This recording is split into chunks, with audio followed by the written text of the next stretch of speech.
कर्मचारी 100 दावा कर ले कि हम सरकार के हैं, लेकिन सरकार जान चुकी है कि कर्मचारी सरकार के नहीं हैं। आपको बता दें, तत्कालीन विधानसभा में हुए चुनाव का परिणाम किस तरीके से आया है, विधानसभा में भारतीय जनता पार्टी को कर्मचारी के कितने प्रतिशत वोट मिले हैं, यह सरकार भी जानती है और खुद कर्मचारी भी जानते हैं। ओपीएस को दबाने के लिए ये खेल खेला गया है। माननीय सर्वोच्च न्यायालय का हम आदर करते, परीक्षा देने से हम नहीं घबराते।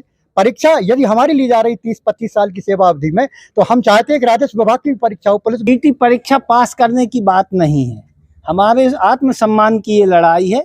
शासन के नियमों के अनुसार हम लोग भर्ती हुए थे। जो एसडीएम बने हम लोग के पढ़ाए लोग, या हम ही टीचरों में से किसी न किसी ने इनको पढ़ाया होगा, जब ही तो वकील, डॉक्टर और इंजीनियर और एसडीएम और आईएएस सब कुछ बन रहे हैं लोग। जयराम जी नमस्कार, जय जोहार। मैं हूं सुदीप कुमार और आप देख रहे हैं एंड तक इंडिया खबर की तह तक। मध्य प्रदेश में टीईटी परीक्षा के विरोध में शिक्षक मैदान पर है, जमीनी धरातल में है, राष्ट्र निर्माता सड़क में आ चुका है। टीईटी परीक्षा देने में परेशानी क्या है यह समझ में नहीं आ रहा है, लेकिन टीईटी की आड़ में कहीं न कहीं सरकार को घेरने का प्रयास शिक्षक संघ जरूर कर रहा है। आपको बता दें, ओपीएस की मांग को लेकर और एनपीएस के विरोध में शिक्षक संघ लगातार वर्तमान सरकार के विरोध में रहा है। शायद यही वजह है कि सरकार ने टीईटी की आड़ में कहीं न कहीं कर्मचारियों से बदला लेने का प्रयास किया है। इस संबंध में कुछ शिक्षक हमारे साथ हैं। हमारे साथ नीरज सेहोरी जी हैं, इनसे समझना चाहेंगे। यह शिक्षक हैं, साथ में ब्रिलियंट शिक्षक भी हैं, ये जन शिक्षक भी रहे हैं और कोचिंग भी पढ़ाते थे। इनके पढ़ाए हुए हम छात्र हैं। आपसे जानना चाहते हैं, टीईटी परीक्षा देने में क्या परेशानी? आप तो पास कर सकते हैं। टीटी परीक्षा पास करने की बात नहीं है, हमारे आत्मसम्मान की ये लड़ाई है। शासन के नियमों के अनुसार हम लोग भर्ती हुए थे। अब चूंकि हम लोग 20 साल, 25 साल, 30 साल कई बच्चों को पढ़ाकर, किसी को वकील, किसी को जज, किसी को कलेक्टर, किसी को शिक्षक, खुद शिक्षक बना, पत्रकार बना चुके हैं। अब हमें हमारे योग्यता पर प्रश्न चिन्ह है, इसलिए हम चाहते हैं कि टीईटी परीक्षा ना हो और उसका विरोध संयुक्त मोर्चा के तत्वाधान में किया जा रहा है। पिछली बार जब आप लोग आए थे लखनऊ में, संख्या बल कम था, इस बार संख्या बल अधिक हुआ है, क्या है? जी, हमारे कॉन्फिडेंस में अब आ गए हैं कि पहले नहीं थे, क्या है? कॉन्फिडेंस में पहले भी थे और अभी भी हैं, पूर्व में और आगे भी रहेंगे। अभी हमारा जो कार्यक्रम था पिछले जिला स्तर पर, और आज जो 11 तारीख को हमारे ब्लॉक स्तर पर है और 18 तारीख को प्रांतीय स्तर पर। अच्छा। तो हमारे प्रांत से जो भी हमको निर्देश मिलते हैं उनके पालन में हम लोग यहाँ पर धरना या ज्ञापन सौंपते हैं। क्या लगता है सर, सरकार मांगने वाली है? आपकी ओपीएस की मांग तो मांगी नहीं उनने। ओपीएस को दबाने के लिए ये खेल खेला गया है। माननीय सर्वोच्च न्यायालय का हम आदर करते, परीक्षा देने से हम नहीं घबराते। परीक्षा यदि हमारी ली जा रही 30-25 साल की सेवा अवधि में, तो हम चाहते हैं कि राजस्व विभाग की भी परीक्षा हो, पुलिस विभाग की भी परीक्षा हो, न्यायालय में पदस्थ कर्मचारियों की परीक्षा हो। सारे लोग परीक्षा दें, हम परीक्षा देने से पीछे नहीं हटेंगे और हम विश्वास करते हैं हम योग्य थे तब हम शिक्षक बने हैं और आज भी हम परीक्षा देने को तैयार हैं और परीक्षा को निकाल के हम बताएंगे, ऐसा मैं वादा आपसे करता हूँ। रिटायरमेंट आपका कितना और बचा है? बस पिंडदान होने में 1 साल बाकी है। 31 अगस्त 2027। यार आपको तो सर 5 साल की छूट थी, फिर आप काहे को जबरदस्ती भीड़ में शामिल हो? मेरे छोटे भाई बहन, इनके लिए लड़ रहा हूँ, इनके लिए प्राण जाए पर वचन न जाए। और भी शिक्षक यहाँ हैं, बीआरसी साहब हैं हमारे साथ। सर क्या आप तो सरकार के विरोध में जा रहे हैं? आप पदाधिकारी हैं? नहीं, पदाधिकारी होने के नाते ये मेरा यूनियन भी है, शिक्षक संघ में मैं भी जुड़ा हुआ हूँ, क्योंकि मैं भी एक शिक्षक हूँ पहले, उसके बाद में पदाधिकारी हूँ। क्योंकि ये टीईटी परीक्षा माने अचानक जो लाई गई है शिक्षकों के लिए, ये मेरे हिसाब से तो ठीक नहीं है, क्योंकि 20-25 साल सेवा किसी भी विभाग में करने पर यदि उस कर्मचारी से कहा जाए कि तो फिर से परीक्षा दे और पात्रता उत्तीर्ण कर ले, तो मुझे लगता है कि अब ये ठीक मतलब मान सम्मान के खिलाफ है। और यहाँ महिला शिक्षक भी हैं। मैडम क्या शुभ नाम है आपका? मेरा नाम अरुणलता सहलाम जी। अभी ये टीईटी की बात हो रही है, क्या क्वालिफिकेशन है आपका? सर, क्वालिफिकेशन में मत जाइए आप। ये जो है, हमने समय अनुसार उस समय के सारे मापदंडों को पूरा करे हैं, योग्यता थी तब हम इस पद पर आए थे। और ऐसा नहीं है कि आप 20-25 साल बाद आप हमारी फिर से योग्यता निर्धारित करें और फिर से परीक्षाएं लें। यदि आप ऐसा लेते हैं, हम देने के लिए तैयार हैं, क्योंकि हम प्रतिवर्ष हजारों बच्चों को परीक्षाएं दिलाते हैं, पास कराते हैं। तो हमारी तो मेरे ख्याल से कोई दिक्कत नहीं है, सारे कर्मचारियों की दिक्कत नहीं है।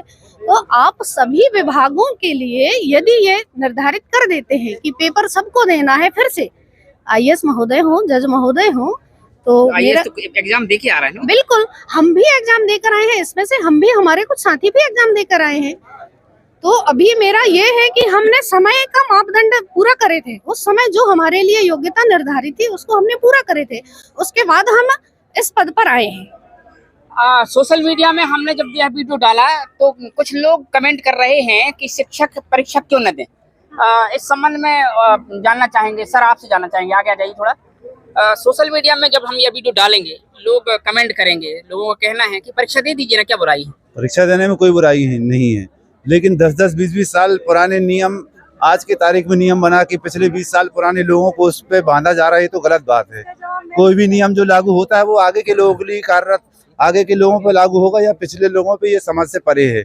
ऐसा शायद पहली बार हो रहा है कि पिछले लोगों को उसमें लपेटा जा रहा है, जिसका हम लोग विरोध करते हैं और हम टीटी परीक्षा का विरोध करेंगे और हम चाहें कि सरकार इसको रद्द करे। ठीक है, हमारे साथ एक महिला शिक्षक और है। मैडम क्या शुभ नाम? मैं आरती सोनी हूँ। मैं आपसे ये पूछना चाहती हूँ, कहीं ना कहीं हम लोगों के पढ़ाए हुए आप लोग भी हैं, तो क्या आप लोग अयोग्य हैं? बिल्कुल। क्या जो एसडीएम बने हम लोग के पढ़ाए लोग, या हम ही टीचरों में से किसी न किसी ने इनको पढ़ाया होगा, जब ही तो वकील, डॉक्टर और इंजीनियर और एसडीएम और आईएएस सब कुछ बन रहे हैं लोग। लेकिन आप ये बताइए, क्या यदि वो लोग अयोग्य हैं तो फिर हम लोग भी अयोग्य हैं, फिर हम लोग परीक्षा देने को तैयार हैं। यदि सारे लोग अपनी अयोग्यता साबित कर दें तो हम लोग परीक्षा देने के लिए तैयार हैं। अन्यथा बिल्कुल सरकार को ये, सरकार ने जो ये उचित जो कदम उठाई है बिल्कुल सरकार का थोड़ी ही, ये तो सुप्रीम कोर्ट हाँ, सुप्रीम कोर्ट वाले जज भी ये मान लें। आखिर हम लोग ने कहीं ना कहीं हमारे साथियों ने ही उनको पढ़ाकर आगे बढ़ाया है। तो जब वो ये बने हैं, आगे चल के जज बने हैं, तो क्या वो अयोग्य हैं? यदि वो अयोग्य हैं तो हम लोग भी अयोग्य हैं, फिर हम लोग परीक्षा देने के लिए। आपका विरोध किसके खिलाफ है? सुप्रीम कोर्ट के खिलाफ है कि सुप्रीम कोर्ट के खिलाफ भी है और सरकार की भी उसी में साजिश है। जी, ये हम शिक्षक हैं। जी सर, आपसे जानना चाहते हैं, आदेश तो सुप्रीम कोर्ट का है, देखिए सरकार का विरोध सर्वोच्च न्यायालय के आदेश का हम पालन करते हैं, सरकार भी उसका पालन कर रही है। उसके परिपालन में आयुक्तों द्वारा, जनजाति कर विभाग, शिक्षा विभाग के द्वारा आदेश जारी कर दिए गए परीक्षा के। लेकिन हम सरकार को चेताना चाहते हैं, सरकार से ये निवेदन करना चाहते हैं, आपके द्वारा पुनर्विचार याचिका सुप्रीम कोर्ट में डाली जाए, और वो तैयार भी हैं, शासन इसमें हलचल में भी है, और जो शासकीय वकील होते हैं वो दिल्ली चले भी गए हैं। लेकिन हमारा ये है कि दूसरी मांग हमारी ये है कि प्रथम नियुक्ति दिनांक से हमारी वरिष्ठता हमको प्रदान कर दी जाए। मैं 98 का हूँ, यदि प्रथम नियुक्ति दिनांक 98 है, अगर वो वरिष्ठता मुझे मिल जाती है, 2000 वाले को मिल जाती है, 10 वाले को मिल जाती है, तो हम ये सुप्रीम कोर्ट के निर्देश जो दिए जा रहे हैं उससे हम अलग हो जाएंगे। अच्छा, तो कहीं ऐसा तो नहीं है कि सरकार अब आपको हाथ पकड़ने के लिए तो आपको गला पकड़ने लगी? अब आप कह रहे हैं कि सरकार आपका पक्ष रखने वाली है, तो आप कह रहे हैं नहीं, सरकार रखने वाली नहीं है। जब जिला स्तर पे हमारा प्रथम चरण का आंदोलन हुआ है, द्वितीय चरण का आज हुआ है, तृतीय चरण का भोपाल में 18 तारीख को है, तो हर जिले से ये रिपोर्ट गई है, हर जिले से हमारा शिक्षक साथी पूरे दमखम के साथ घर से बाहर निकला है, और पहली बार निकला है 13 साल में।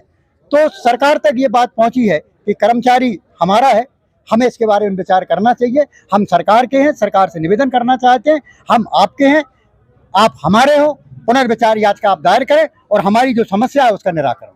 कर्मचारी 100 दावा कर ले कि हम सरकार के हैं, लेकिन सरकार जान चुकी है कि कर्मचारी सरकार के नहीं हैं। आपको बता दें, तत्कालीन विधानसभा में हुए चुनाव का परिणाम किस तरीके से आया है, विधानसभा में भारतीय जनता पार्टी को कर्मचारी के कितने प्रतिशत वोट मिले हैं, यह सरकार भी जानती है और खुद कर्मचारी भी जानते हैं। भले ही कर्मचारी कहे कि वह सरकार के हैं, सरकार यह मानने को तैयार नहीं है, और शायद यही वजह है कि सरकार ने सुप्रीम कोर्ट की आड़ लेकर कहीं न कहीं कर्मचारियों का गला घोटने का प्रयास किया है। इस खबर में आगे अपडेट देते रहेंगे, तब तक के लिए विदा लेते हैं। कैमरा पर्सन पप्पू यादव के साथ सुदीप तिवारी की रिपोर्ट।